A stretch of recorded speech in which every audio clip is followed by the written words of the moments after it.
What's happening, people? Back with another reaction, back with some more Pink, and as always, big thank you to Herman. And we're going to listen to a tune in a folder with, I think, songs taken from some different releases and years. A tune called Fucking Perfect. Now, in the folder, it's written like F-kin,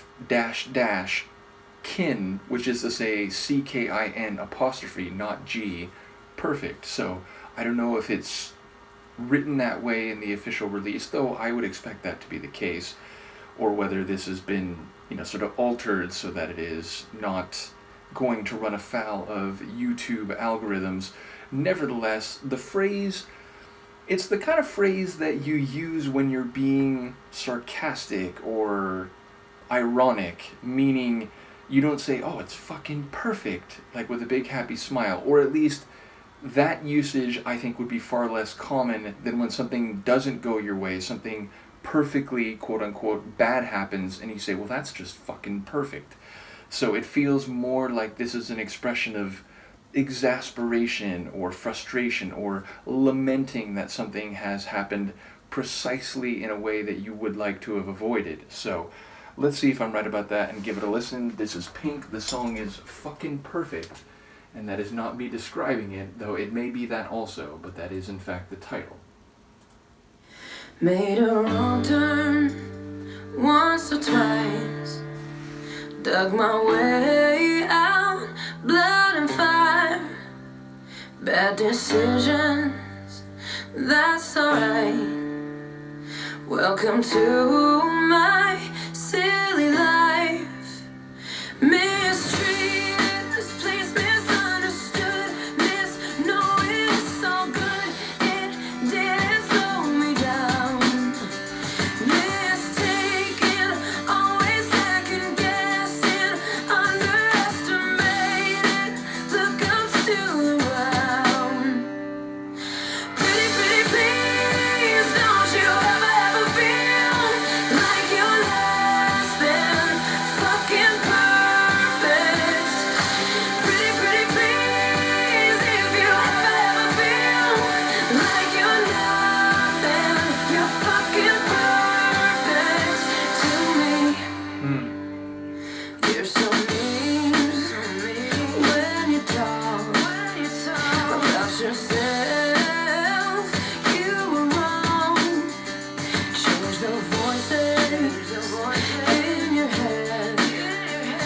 Makes them like you instead. So complicated. Look how we all make it. Filled with so much hatred. Such a tired game. It's enough. I've done all I can think of. Chased down all my demons. I've seen you do the same. Oh, pretty, pretty please, don't you ever feel like you're less than fucking perfect. Pretty, pretty please, if you ever feel like you're nothing, you're fucking perfect to me. The whole world's scared, so I swallow the fear. The only thing I should be drinking is an ice cold beer. So cool in line, and we try, but we try too hard, and it's a waste of my time. Done looking for the critics, cause they're everywhere. They don't like my jeans, they don't get my hair. Exchange ourselves, and we do it all the time. Why do we do that? Why do I do that? Why do I do that?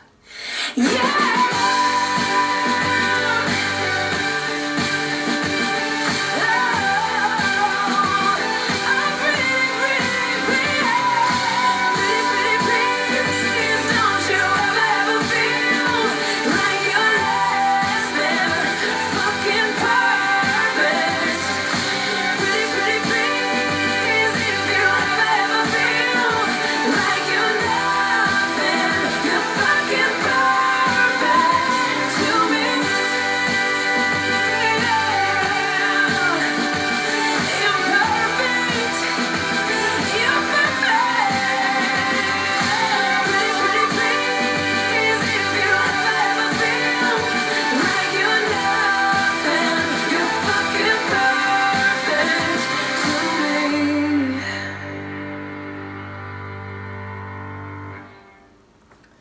Pink is awesome, you know that? She really is, I think, an inspiring artist, and one who really like pours her soul and her emotions, so to speak, out in her songs. So, okay, like when the song starts, and in fact, before I even say this, I'll mention in my introduction, I was thinking about the phrase fucking perfect as like just a saying, a phrase that you say in certain situations. I wasn't so much thinking of it as an actual description of something or someone. And when the song starts, she's talking about, taking some wrong turns, and it's like immediately it's like, okay, so I think more or less what I was considering in advance, the idea like, oh, that's fucking perfect, that's fucking perfect. And I'm thinking the idea is because she talks about, she's gotten back up after some, what was it, like fire and tears or something like that. So it's like, okay, it's about surviving, persistence, and not letting these failures or fucking perfect things get to you. And then she's saying in the chorus, don't ever say that you're not fucking perfect, and indicating that this person is fucking perfect and they shouldn't ever, be so mean to themselves. And so it's like, oh, like, this is actually saying that someone, you really are fucking perfect, and I don't like it when you get it in your head that you're not good enough, or, that the things you do or the way you look isn't good enough.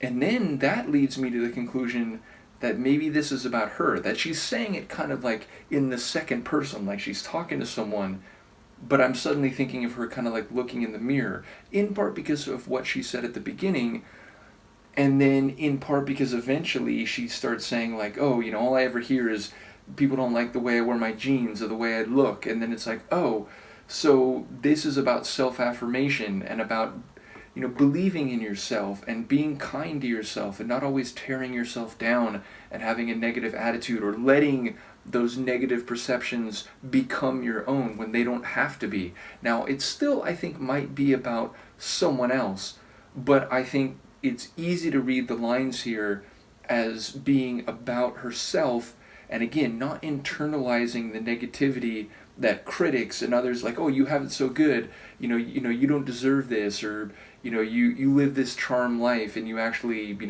you don't warrant like avoiding criticism or something. It feels like she really is telling herself to believe in herself, to be kind to herself, and not to let the negativity define her life, this silly little life of hers. Though once again, I think you can also see it, and maybe it is both. Maybe it's like, someone's been there for her, someone's helped her see that she should be kind to herself. But yeah, whether it's like just about her or about her and another person who's fucking perfect, I think it's beautiful and I think it's inspiring, and I love the flourish of the chorus. The chorus really does just does, soar and fly, and her voice does really, reach those heights. And I love, especially, there was an extension in the latter stages of the track where you could just like feel this sense of self-worth and self-validation coming through. So yeah, and I do also enjoy that, kind of rhythmic, if not exactly rapping, more like spoken word verse that was like in the middle of the track. I enjoyed that a lot. So yeah, just another really cool tune and an inspiring one, and one that I think speaks to the humanity that comes through in some of her music, which again, like, I didn't have necessarily any preconceptions, but I didn't really know her work. I just kind of like knew her as this public figure, this music figure, this singer that I was aware of because, I think she's popular and probably has won some awards and so on, but it was always just kind of like, oh, right, Pink, like I've seen her in some, articles or, people talking about her, but to actually go through some of her music now, which I think, we're about like 15 or so songs in, so yeah, it's been very enlightening to hear some of her music and the feeling and the ideas behind her songs. So once again, thank you to Herman, and to those who've commented so far. Let me know what you think of this one, and I will see you next time. Peace.